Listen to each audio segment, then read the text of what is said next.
তুমি কিন্তু অনেক বদলে গেছো কিন্তু। হ্যাঁ, বয়স ও জীবনের ভারে অনেকটাই মোটা হয়ে গেছে। রংটাও বেশ মলিন হয়ে গেছে।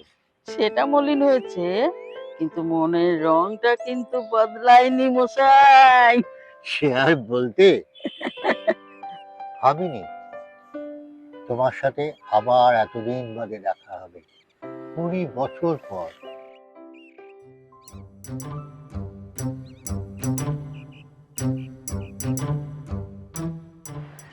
আরে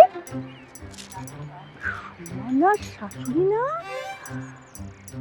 আজকে ওই লোকটাকে নিয়ে আবার বসেছে।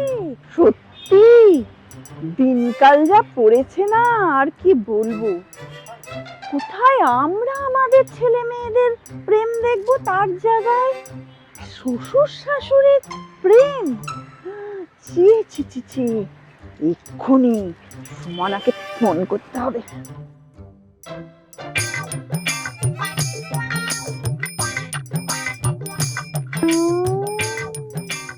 ও মা, কি দিন এলো! এইসব দেখলে ইয়াং জেনারেশনও লজ্জা পেয়ে যাবে। জানিস তো, বয়স্কদের না কন্ট্রোল করতে হয়। কিভাবে কন্ট্রোল করব? কেন? যেভাবে আমরা বয়স্কদের খাওয়া দাওয়া, ডায়েট যেরকম ভাবে কন্ট্রোল করাই, ঠিক যেরকম ভাবে তাদের ওষুধপত্র মেনটেন করি, ঠিক সেইভাবে করবি।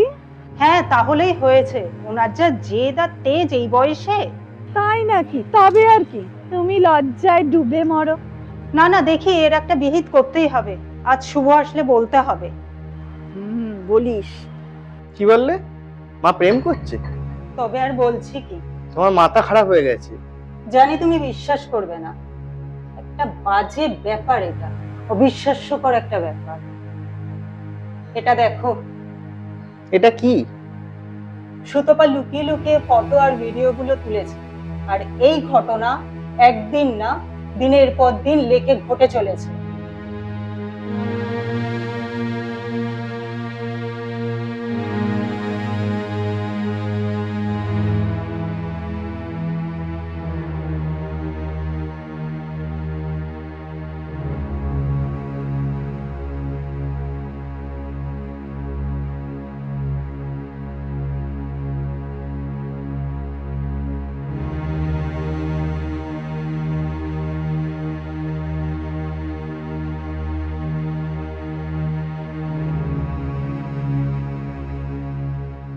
দেখলে? হতে পারে সোশ্যাল মিডিয়ার যুগে পুরোনো বন্ধুদের সাথে আবার দেখা সাক্ষাৎ হয়েছে, সেই সূত্রেই হয়তো তারা একসাথে মিট করেছে। বন্ধু নয়, বলো প্রেমিক। প্রেমিক? একদম। কি যে বলো! কেন, ভুল কি বললাম? সেই কলেজ লাইফ থেকে আমি তোমাকে। থাক না পুরনো সেসব কথা। না, থাকবে না। সেই কতদিন ধরে তোমাকে আমি ভালোবেসে এসেছি, অবশ্য এখনো বাসি। তার জন্যই তুমি বিয়ে না করে ওই বাউন্ডুলের মতো ঘুরে বেড়াচ্ছ? হ্যাঁ, দাদা আর বৌদি অ্যাক্সিডেন্টে মারা গেল অকালে। রজতকে আমি নিজে হাতে মানুষ করলাম, বড় করলাম, বিয়ে দিলাম, তবু তার জন্য তুমি বিয়ে করনি? মনে তো হচ্ছে না।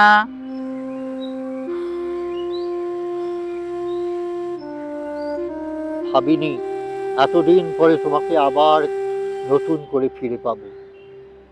সত্যি, মনের টান থাকলে ভগবান ঠিকই মিলিয়ে দেয়। পৃথিবীটা যে গোল।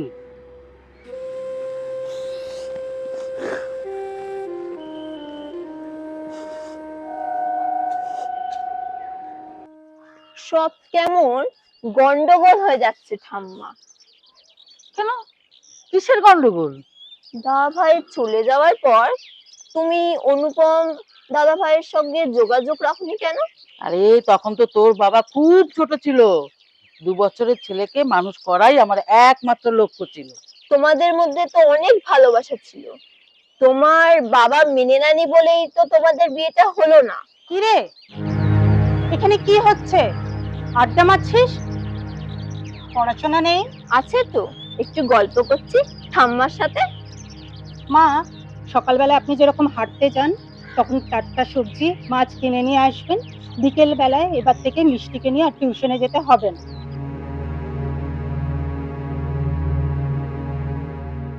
ঠাম্মার সাথে টিউশন না গেলে আমার ভালো লাগে না। একদম মুখের ওপর কথা বলবে না। ঠাম্মিকে বিকেল বেলায় বেরোনো বারণ আছে, পাপার বারণ করেছে। খোকা খোকা বারণ করেছে কেন? এত কিছু বলতে পারবো না, আপনি বিকেল বেলায় এবার থেকে আর বেরোবেন না। আজকের বিকেলটা ঠাম্মার সাথে যেতে দাও না প্লিজ।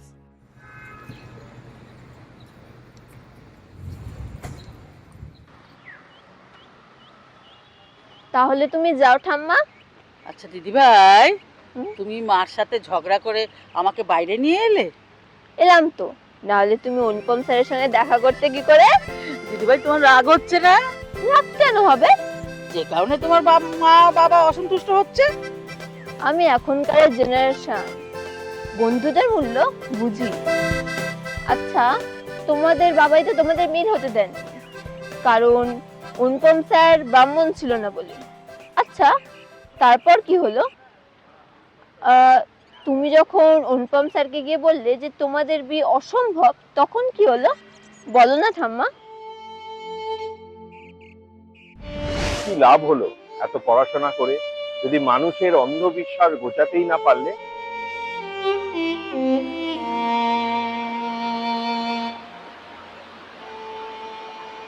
সেদিন আমরা চুপ করেছিলাম, আমাদের কষ্টের সাক্ষী বহন করেছিল ঝর্ণার জলধারা।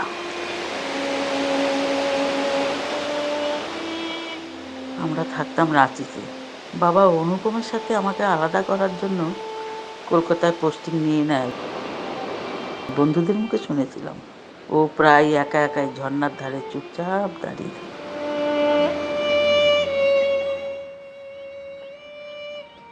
আচ্ছা, তোমাদের এতদিন পর দেখা কি করে হলো? ওরে দুষ্টু, তোমার কিন্তু টিউশনে দেরি হয়ে যাচ্ছে, এখন যাও।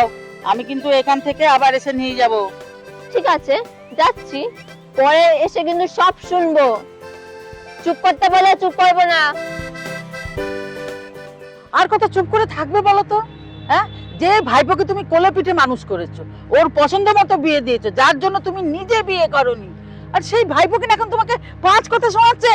আচ্ছা, আমাদের এই জীবনের শেষ সীমায় এসে একটুও কি নিজেদের মতো বাঁচার অধিকার নেই? নেই, নিজের ইচ্ছে মতো যা কিছু করার হক তোমার নেই। এসব কি বলছিস তুই? ভুল কি বললাম? কোনো এক ভদ্র মহিলাকে নিয়ে মাঠে ঘাটে পার্কে তুমি ঘুরে বেড়াচ্ছ, দুদিন টিয়া দেখেছে, ওর বন্ধুরা হাসাহাসি করছে, ওর অবস্থাটা একবার ভাবো তো। মানুষের সাথে দেখা করলে, কথা বললে তোমাদের সম্মান হানি হয়। কাকা, উনি একজন মেয়ে মানুষ। Mind your language. আমি তোমাকে এই শিক্ষা দিয়েছি? দেখো কাকা, মানছি বাবা মা চলে যাওয়ার পরে তুমি আমাকে ছেলের মতো করে মানুষ করেছো, তা বলে তুমি আমাকে ইমোশনাল ব্ল্যাকমেল করতে পারো না। তোমার বৌমা প্রতিদিন বিকেলে ওই লেকে বেড়াতে যায়, ও আর ওর বান্ধবীরা তোমাদেরকে দেখে। তো উনি আমার কলেজ লাইফের পুরনো বান্ধবী। বিয়ের 2 বছর পরেই ওনার স্বামী মারা যায়, বিধবা হয়ে যান। আজ 20 বছর পরে ওনার সাথে আমার দেখা হয়েছে। একটু সুখে কি দুঃখে গল্প করে আমাদের সময় কাটে। তুমি ঘরে বসে গল্পের বই পড়ো, গান শোনো, অল্প করে ড্রিঙ্কস নাও, ভালোভাবে সময় কাটাও। ভালোভাবে সময় কাটাতে গেলে নিজেদের লোকের কোম্পানির দরকার হয়। তোমাদের তো আমাদের দিকে তাকাবার একটু ফুরসত নেই। কাকা, আমরা নিজেদের কাজের প্রেশার নিয়ে প্রচন্ডভাবে ব্যস্ত, এটা তোমাকে বুঝতেই হবে। ওদের পার্টি করা, ঘুরতে যাওয়া, সবকিছুর জন্য ওদের সময় আছে, শুধু আমাদের জন্য সময় দেওয়া ছাড়া। আচ্ছা, এই বয়সে আমাদের আর কি চাওয়ার থাকতে পারে? শুধু একটু পারস্পরিক সহানুভূতি আর নির্ভরতা ছাড়া।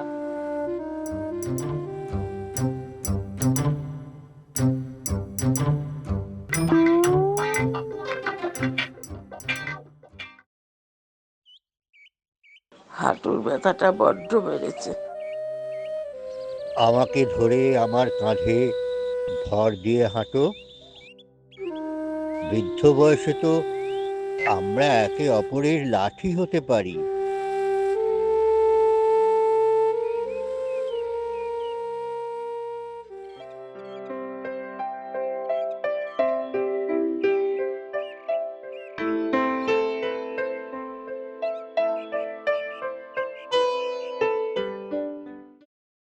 শুনছো, মা বাড়ি ছেড়ে চলে গেছে একটা চিঠি রেখে। কিন্তু কি হয়েছে জানো, সুমনের শাশুড়ি পালিয়ে গেছে। বাহ, কি বাত! দাদি जी भागी दादा के साथ।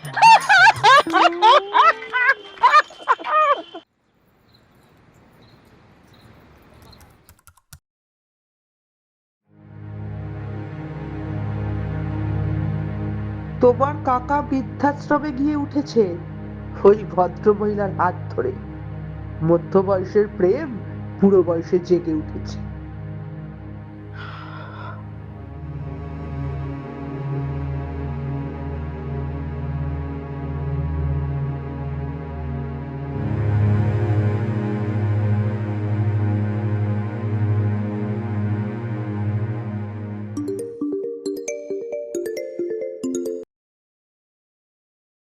তোমার কি মাথা খারাপ হয়ে গেছে?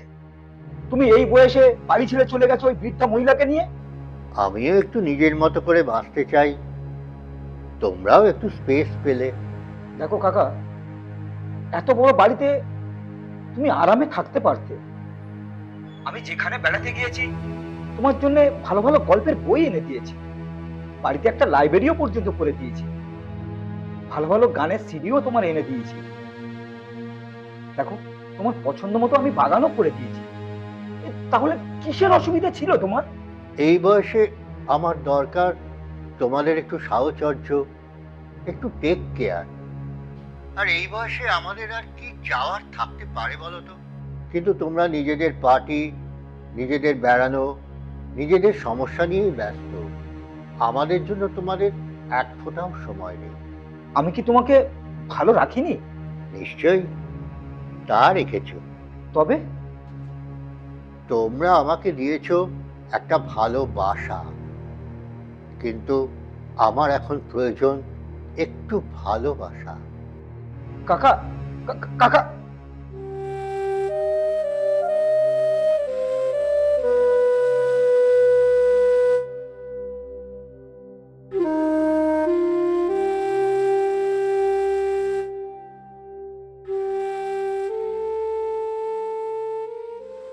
বৌমা, তুমি আর খোকা ভালো থেকো। বৃদ্ধাশ্রমে আসার উদ্দেশ্য একটাই, সব বুড়ো বুড়িরা মিলে নিজেদের মতো করে শেষ বয়সে শান্তিতে সময় কাটানো। এই বয়সে প্রেম থাকে না, কামও থাকে না, থাকে শুধু নির্ভরতা আর ভালোবাসা।